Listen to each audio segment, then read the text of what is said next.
প্রিয় শিক্ষার্থীরা সবাইকে স্বাগত জানাচ্ছি আমার এই চ্যানেলে। আজকে আমরা তোমাদের ইউনিট 4 লেসন 2 এর সি এর যে প্যাসেজটি আছে লীলানাগের যে দ্বিতীয় প্যাসেজটি সেটা নিয়ে আমরা আলোচনা করব।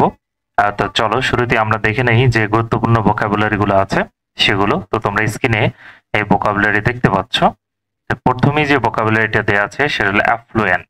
এটার উচ্চারণ অ্যাফ্লুয়েন্ট, ধনাঢ্য, অর্থাৎ হলো যারা হলো তোমার ধনী পরিবার অথবা যাদের ব্যাকগ্রাউন্ড ধনী পটভূমি। প্রসপারাস এর সিনোনিম এন্ড ওয়েলদি, ওয়েলদি হলো তোমার এটা আরেকটা সিনোনিম। অ্যান্টোনিম হলো পুয়ার আর ইম্প্রোভারিস্ট। তারপরে আছে দেখো রেবেল, রেবেল এটা একটা নাউন, এর অর্থ হলো বিদ্রোহী। এর সিনোনিম হলো রেভলিউশনারি, মিউটিনার এন্ড সাবভার্সিভ। তোমাদেরকে আগেই বলে রাখি যে যদি বেশি কষ্ট হয় আমরা সর্বোচ্চ দুইটা সিনোনিম মনে রাখবো, নয়তো বা একটা মনে রাখার চেষ্টা করব। Antonym obedience and lawyer. Expel, expel হলো ভার্ব বহিষ্কার করা। তোমরা পরীক্ষায় এক্সপেলের কথা শুনেছ অনেকবার, সেই এক্সপেল শব্দটা এখানে দিয়েছে, বহিষ্কার করা। রিপালস, রিপালস হলো সিনোনিম, ডিপোর্ট হলো সিনোনিম, স্যাক, স্যাক হলো এটার সিনোনিম, স্যাক মানে হলো কাউকে চাকরি থেকে বরখাস্ত করা। অ্যাডমিট স্বীকার করা বা নতুন করে ভর্তি করা বা নেয়া। এন্ড ওয়েলকাম হচ্ছে স্বাগত জানানো। এটা লিখছে দেখো টিউমালটাস, টিউমালটাস একটা অ্যাডজেক্টিভ, বিক্ষোভপূর্ণ। এটার সিনোনিম হলো টার্বিউলেন্ট এন্ড আরেকটা হলো থান্ডারাস। অ্যান্টোনিম হলো পিসফুল। ভেইলেন্ট, ভেইলিয়েন্ট অর্থাৎ এটা একটা অ্যাডজেক্টিভ, ভেইলিয়েন্ট সাহসী। তোমরা জানো এখানে যে ভোকাবুলারি গুলোর সামনে যে পার্টস অফ স্পিচের নাম দেয়া আছে এগুলোর আসলে কাজ অনুসারে যে ওয়ার্ড যে পার্টস অফ স্পিচের মতো কাজ করে তো এই অনুসারে তার নাম দেওয়া হয়। ভেইলিয়েন্ট সাহসী, আর অ্যাডজেক্টিভ সবসময় নাউনকে বিশেষায়িত করে বা নাউন সম্পর্কে তথ্য দিয়ে থাকে। তো ভেইলিয়েন্ট অর্থ সাহসী, এর সিনোনিম হলো দেখো ব্রেভ, সহজগুলো পড়ার চেষ্টা করবা। বোল্ড, কারেজিয়াস, করেজিয়াস বলতে পারি আমরা, কারেজিয়াস। তারপর আছে কাওয়ার্ড, কাওয়ার্ড অর্থ হলো ভীতু। অপারেশন একটা নাউন, নিপীড়ন, অপারেশন অর্থ নিপীড়ন। আউটরেজ অথবা আমরা বলতে পারি ভায়োলেন্স। অ্যান্টোনিম হলো ফ্রিডম, ডেমোক্রেসি। সাইমultaneously একই সাথে, এটা একটা অ্যাডভার্ব, এলওয়াই দেয়া আছে লাস্টে। এলওয়াই সাধারণত অ্যাডজেক্টিভের শেষেও থাকে, তবে কনফিউজড হওয়া যাবে না, অর্থের অনুসারে এবং কর্ম অনুসারে আমরা সেটাকে পার্টস অফ স্পিচ আলাদা করব। সাইমালটেনিয়াসলি একই সাথে, টুগেদার, আর দেয়া আছে দেখো কনকারেন্টলি। অ্যান্টোনিম হলো সিংলি অ্যান্ড সেপারেটলি। ওয়ার্ড আছে সেলিব্রেটেড, সেলিব্রেটেড সাধারণত ভার্ব 3 সবসময় অ্যাডজেক্টিভের কাজ করে থাকে, পার্টস অফ স্পিচের পার্টস ভার্বের পাস্ট পার্টিসিপল অ্যাডজেক্টিভের কাজ করে থাকে। এবং দেখো সেলিব্রেটেড অর্থাৎ খ্যাতনামা বা বিখ্যাত বা জনপ্রিয়। এর সিনোনিম হলো famous, renowned, well known, রেপুটেড। Antonym হলো ক্রিটিসাইজড, অবস্কিউর। তারপর আছে প্রেস্টিজিয়াস অ্যাডজেক্টিভ, মর্যাদাপূর্ণ। এর সিনোনিম হলো এক্সাল্টেড, আর অ্যান্টোনিম হলো মাইনর। অ্যাওয়ার্ড অর্থ পুরস্কার, রিওয়ার্ড, প্রাইজ। তারপর আছে কি এটার অ্যান্টোনিমের দরকার নেই, এটা একটা ভার্ব। তারপর আছে দেখো এক্সপোজ প্রকাশ করা, রিভিল প্রকাশ করা, আর হাইড অর্থ গোপন করা। ব্রুটালিটি বর্বরতা, এটা একটা নাউন। ক্রুয়েলটি, ইনহিউম্যানিটি। এর অ্যান্টোনিম হলো জেন্টলনেস অর কাইন্ডনেস। স্টার্ক মানে হলো কঠোর বা কঠিন। রিজিড অথবা স্টিপ অথবা সলিড বলতে পারি আমরা। এর সিনোনিম আছে দেখো ফিউজি অথবা ফাজিও বলে এটাকে, অর্নেট, প্লিজেন্ট। তারপর আছে ফ্রেনজিট, ফ্রেনজিট অর্থ উন্মাদ, ফ্রেনজিট হলো উন্মাদ। রেকলেস, রেকলেস হলো এর সিনোনিম। এন্ড কাম, কাম হলো এর অ্যান্টোনিম। তারপর আছে দেখো রোর, রোর মানে গর্জন করা। হাউল এটার রাম্বল। তারপর আছে অ্যান্টোনিম হলো সাইলেন্স। থ্রোটাইল, থ্রোটাইল হলো টুটি চিপে ধরা। স্টেফেল এন্ড চোক অথবা গ্যাগ বলতে পারি, এটা অ্যান্টোনিম হলো লুজ। মেলানকলিক বিষণ্ণ, এর সিনোনিম হলো স্যাড, অ্যান্টোনিম হলো জয়াস, চেয়ারফুল। ইন্টেলেকচুয়াল বুদ্ধিজীবী, এর সিনোনিম হলো নলেজেবল অর ওয়াইজ। অ্যান্টোনিম বলতে পারি আমরা পলিশ। মার্সিলেসলি তো নির্দয়ভাবে, ক্রুয়েলি সিনোনিম, অ্যান্টোনিম হলো কাইন্ডলি। ট্রিবিউট, ট্রিবিউট হলো শ্রদ্ধাঞ্জলি, সিনোনিম হলো প্রেইজ, অ্যান্টোনিম হলো ক্রিটিসিজম। অ্যাপ্রোচ তো অভিগমন, সিনোনিম হলো অ্যাক্সেস, অ্যান্টোনিম হলো ডিপ। এরপর আছে দেখো ডেপিক্ট, ডেপিক্ট অর্থ চিত্রিত করা বা ফুটিয়ে তোলা, এর সিনোনিম হলো পোট্রি আর অ্যান্টোনিম হলো ডিসঅর্ট। এই ছিল এই প্যাসেজের গুরুত্বপূর্ণ যে ভোকাবুলারি গুলো আছে সেগুলো। এটা হলো লীলানাগের দ্বিতীয় প্যাসেজ। তো প্যাসেজটি তোমরা স্ক্রিনে দেখতে পাচ্ছ। তো আমরা শুরু করি, চলো। এখানে একটা কথা বলে রাখি, আমরা লীলানাগের যখন প্যাসেজ পড়েছি তখনই আমরা পড়েছি যে লীলানাগের একটা প্রভাব ছিল তার পরবর্তী যে শিক্ষার্থীরা ছিল ঢাকা বিশ্ববিদ্যালয়, সেই শিক্ষার্থীদের উপর তার একটা ভালো প্রভাব ছিল বা লেগে এসেছিল। তার দ্বারা অনুপ্রাণিত হয়েছেন শিক্ষার্থীরা। এবং লীলানাগ যেমন শুধু ফেমিনিস্ট ছিলেন না, তিনি সমাজের অন্যান্য ক্ষেত্রেও বা সমাজ সংস্কারকের কাজ করেছেন। তো সেই ক্ষেত্রে তার পরবর্তী যারা অনুসারী ছিল তারাও সমাজের বিভিন্ন ক্ষেত্রে অবদান রেখেছেন এবং তারা অনেক বেশি সম্মানিত এবং বিখ্যাত হয়েছেন। প্রথমে যেটা দেখবো দেখো, while লীলানাগ মেড হেডলাইন্স, যখন কি হলো লীলানাগ শিরোনামে এসেছিলেন, কখন? ডিউরিং, আচ্ছা একটু করে নেই, ডিউরিং 1947 পার্টিশন। এই পার্টিশন শব্দের অর্থ হলো দেশভাগ, পার্টিশন শব্দের অর্থ হলো দেশভাগ বা ভাগাভাগি বলি আমরা, ভাগ হয়ে যাওয়া।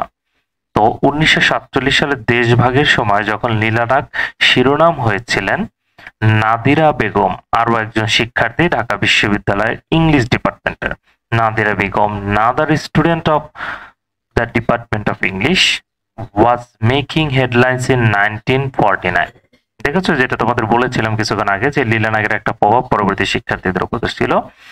তো 1947 সালে যেমন লীলানাগ শিরোনামে এসেছিলেন, তেমনি নাদেরা বেগম, যিনি কি ইংরেজি বিভাগের আরেকজন ছাত্রী, তিনিও 1949 সালে, লীলানাগ 1947 সালে, নাদিরা বেগম 1949 সালে শিরোনামে আসেন।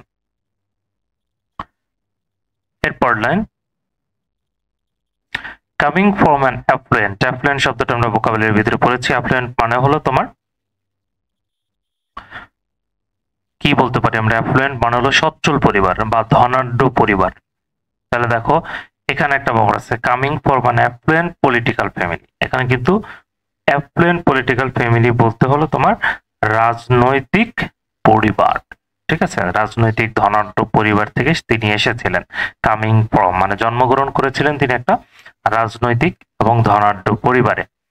নাদিরা বেগম ওয়াজ এ স্ট্রং মার্কসিস্ট, মার্কসিস্ট একটা মতবাদ, তোমরা হয়তো উচ্চ শ্রেণীতে পড়লে তোমরা হয়তো জানতে পারবে যে বিভিন্ন ধরনের মতবাদ আছে পৃথিবীতে, এবং মতবাদ অনুসারে এক একটা নীতি অনুসারে এক এক দেশ চলে থাকে, এক এক প্রতিষ্ঠান চলে থাকে। তো এরকম একটা মতবাদ আছে মার্কসিস্ট। তিনি মার্কসিস্টের কি ছিলেন? আচ্ছা, who was among the leading women, যিনি ছিলেন অ্যামং দ্য লিডিং উইমেন নেতৃত্ব দানকারী নারীদের ভিতরে, রেবেলস ফর হার টাইম, বিদ্রোহের জন্য, ফর হার টাইম মানে তার সময়।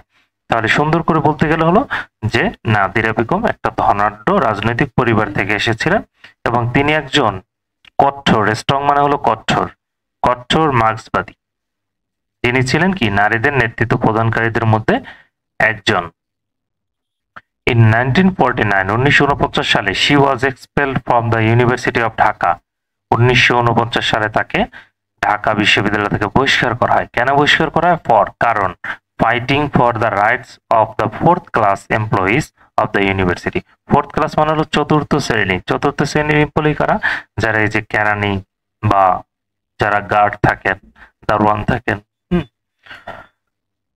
তাদের নিয়ে, তাদের অধিকার নিয়ে যখন তিনি কথা বলেছিলেন তখন তাকে ঢাকা বিশ্ববিদ্যালয় থেকে বহিষ্কার করা হয়েছিল। তাহলে আমরা কি বলবো সুন্দর করে বললে, 1949 সালে তিনি ঢাকা বিশ্ববিদ্যালয় থেকে চতুর্থ শ্রেণীর কর্মচারীদের অধিকারের জন্য লড়াই করার কারণে বহিষ্কৃত হয়েছিলেন। She was the only woman seen standing near Sheikh Mujibur Rahman during those protests. ওই দিনগুলোতে যখন আন্দোলন হচ্ছিল তখন শেখ মুজিবুর রহমানের পাশে দাঁড়িয়ে থাকা একমাত্র নারী ছিলেন এই Nadira Begum. In Siemens article entitled "The Women Who Broke the Barricades," published in the Daily Star February 21, 2020, it is stated names of Nadira Begum, Hamida Khatun, Nurjahan Murshid, Afsari Khanum, Ranu Mukherjee and Lily Hawk also shine through in the history of the language movement. এটা বলছে দেখো in siemens R article, সিমানার হলেন একজন সাংবাদিক, তার যে প্রবন্ধ ছিল, প্রবন্ধটার নাম ছিল the women who broke the barricades. এই প্রবন্ধে, যেটা তোমার প্রকাশিত হয়েছিল ডেইলি স্টারে 2020 সালের 21শে ফেব্রুয়ারি, তিনি এখানে অনেক নারীদের নাম উল্লেখ করেছেন। তার ভিতরে ছিলেন কারা কারা, এখানে দেখছো নাদিরা বেগম, হামিদা খাতুন, নুরজাহান মুর্শিদ, আফসারি খানম, রানু মুখার্জি, লিলি হক, যারা কি করেছেন অলসো শাইন থ্রু, আরো উজ্জ্বল হয়েছেন, নিজেদেরকে তুলে ধরেছেন ইন দ্য হিস্ট্রি, কি করেছেন ইতিহাসে, অফ দ্য ল্যাঙ্গুয়েজ মুভমেন্ট, মানে হলো তোমার ভাষা আন্দোলনের মাধ্যমে তারা এই ইতিহাসে নিজেদেরকে তুলে ধরেছেন বা দৃশ্যমান করেছেন। Nadira Begum was a shining example of the multigenerational feminism. Nadira Begum was a shining example মানে হলো উজ্জ্বল উদাহরণ বা উল্লেখযোগ্য উদাহরণ। কিসের উল্লেখযোগ্য উদাহরণ? মাল্টি জেনারেশনাল ফেমিনিজম মানে হলো তোমার বহুমুখী নারীবাদ, বহুমুখী নারীবাদ। তিনি বহুমুখী নারীবাদের একজন উজ্জ্বল উদাহরণ। দ্যাট যে was evident among the women both students and teachers of the department of English. Evident among the women, এটা নারীদের ভিতরে, বুঝতে পেরেছ, নারীবাদের ভিতরে, আর যার প্রমাণ রয়ে গেছে ইংরেজি বিভাগের ছাত্রী এবং শিক্ষকদের মধ্যে, যে তিনি যে একজন বহুমুখী নারীবাদের উজ্জ্বল উদাহরণ, সেটা ঢাকা বিশ্ববিদ্যালয় ইংরেজি বিভাগের নারী শিক্ষার্থীরা এবং শিক্ষকরা সবার কাছে এটা উল্লেখযোগ্য এবং দৃশ্যমান ছিল। দিস ইজ ওয়াই, এই কারণে ডিউরিং দ্য টিউমালটাস 60s, এই কারণে 1960 সালের উত্তাল সময়, টিউমালটাস মানে হলো দুর্যোগের সময় অথবা খারাপ সময়, ঠিক আছে, 1960 সালের এই দুর্যোগের সময়, soon after the language movement মানে হলো তোমার ভাষা আন্দোলনের খুব পরেই, we can find yet another women as a valiant fighter against operation. আমরা আরো একজন নারীকে খুঁজে পাই অ্যাজ আ ভেইলেন্ট ফাইটার, একজন সাহসী যোদ্ধা হিসেবে এগেনস্ট অপারেশন, নিপীড়নের বিরুদ্ধে, এগেনস্ট অপারেশন মানে নিপীড়ন, নিপীড়নের বিরুদ্ধে। রাজিয়া খান আমিন, রাজিয়া খান আমিন যে আরেকজন যোদ্ধার কথা আমরা এই লাইনে বললাম, তিনি হলেন Razia Khan Amin, who joined as a faculty member of the department in 1962, যিনি 1962 সালে এই ইংরেজি বিভাগেরই একজন শিক্ষিকা হিসেবে তিনি যোগদান করেছেন। শোকেসড মানে হলো কি করেছিলেন, দেখিয়েছিলেন হার অ্যাক্টিভিজম, তার সক্রিয়তা, থ্রু মাধ্যমে, হার রাইটিং, তার লেখার মাধ্যমে, অ্যান্ড হার কালচারাল ইন্টারেস্ট, এবং তার সাংস্কৃতিক আগ্রহের মাধ্যমে। সে কি করেছেন, তার সাংস্কৃতিক আগ্রহ এবং তার লেখার মাধ্যমে তার যে সক্রিয়তা বা তার যে অংশগ্রহণ সেটা তিনি তুলে ধরেছিলেন, আচ্ছা, বা প্রকাশ করেছিলেন। শোকেসটা তো প্রদর্শনী, আসলে প্রদর্শন করেছিলেন। She had completed her BA and MA in English from the Department of English, University of Dhaka. তিনি ঢাকা বিশ্ববিদ্যালয়ের ইংরেজি বিভাগ থেকে তিনি বিএ মানে স্নাতক এবং স্নাতকোত্তর ডিগ্রি সম্পন্ন করেন। এরপরে দেখো তার আরো শিক্ষা জীবন আরোই আছে। To do her MA in English from the University of Birmingham on a scholarship from the British Council. সে কি করেছেন, এরপর ব্রিটিশ কাউন্সিল থেকে বৃত্তি নিয়ে তিনি বার্মিং বিশ্ববিদ্যালয়ে ইংরেজিতে আবার দ্বিতীয় এমএ করতে গিয়েছিলেন।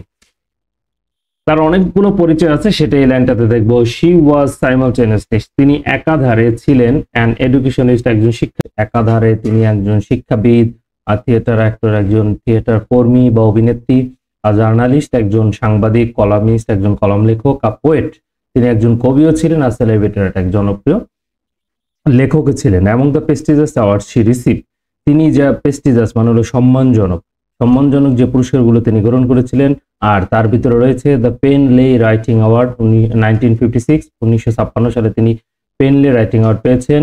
1957 সালে তিনি পোপ গোল্ড মেডেল পেয়েছেন এবং 1975 সালে তিনি বাংলা একাডেমি লিটারি সাহিত্য পুরস্কার পেয়েছিলেন। 1997 তিনি 21 পদক পেয়েছিলেন।